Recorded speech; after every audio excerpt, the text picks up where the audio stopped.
হ্যাঁ ভোটের পক্ষে প্রচার নিয়ে মুখোমুখি অবস্থানে সরকার ও নির্বাচন কমিশন। সরকার যেখানে সর্বশক্তি নিয়ে প্রচার মাঠে, তখনই নির্বাচন কমিশন বলছে গণভোটে সরকারি কোনো কর্মকর্তা কর্মচারী কোনো পক্ষ নিতে পারবেন না। তারা যদি হ্যাঁ অথবা না এর পক্ষে প্রচার চালান, সেটি হবে দণ্ডনীয় অপরাধ।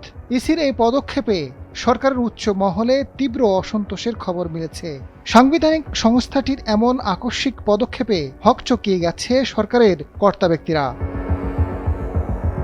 এদিকে সরকারকে অন্ধকারে রেখে ইসির এমন নির্দেশনা জারি, ভোট গ্রহণের আগে ইসির এই নতুন নির্দেশনা মাঠ পর্যায়ে কতটুকু বাস্তবায়ন সম্ভব তা নিয়েও প্রশ্ন উঠেছে।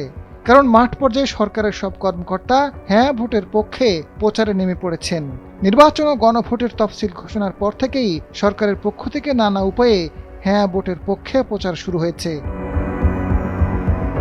ইসি বলছে প্রজাতন্ত্রের কর্মে নিয়োজিত কোনো ব্যক্তি গণভোট বিষয়ে জনগণকে অবহিত ও সচেতন করতে পারবেন, তবে তিনি গণভোটে হ্যাঁ অথবা না এর পক্ষে ভোট দেওয়ার জন্য জনগণকে কোনোভাবে আহ্বান জানাতে পারবেন না।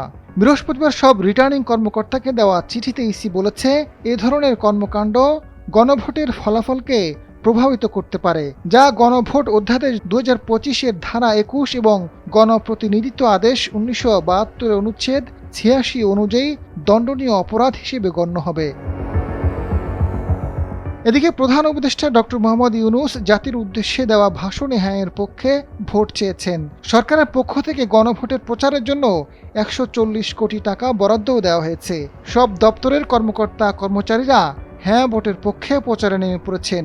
সরকারি সব কার্যালয়, ব্যাংক, বিমা সহ সব ধরনের স্থাপনায় হ্যাঁ ভোটের পক্ষে ব্যানার, বিলবোর্ড টানানো হয়েছে।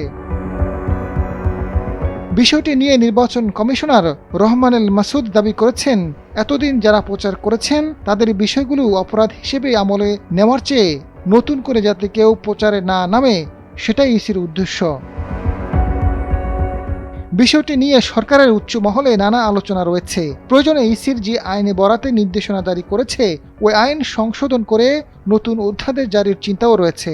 তবে এসব কিছুর আগে সরকারের পক্ষ থেকে প্রধান নির্বাচন কমিশনারের সঙ্গে আলোচনার সিদ্ধান্ত নেওয়া হয়েছে। আজাদ ফারুক, সময়ের আলো।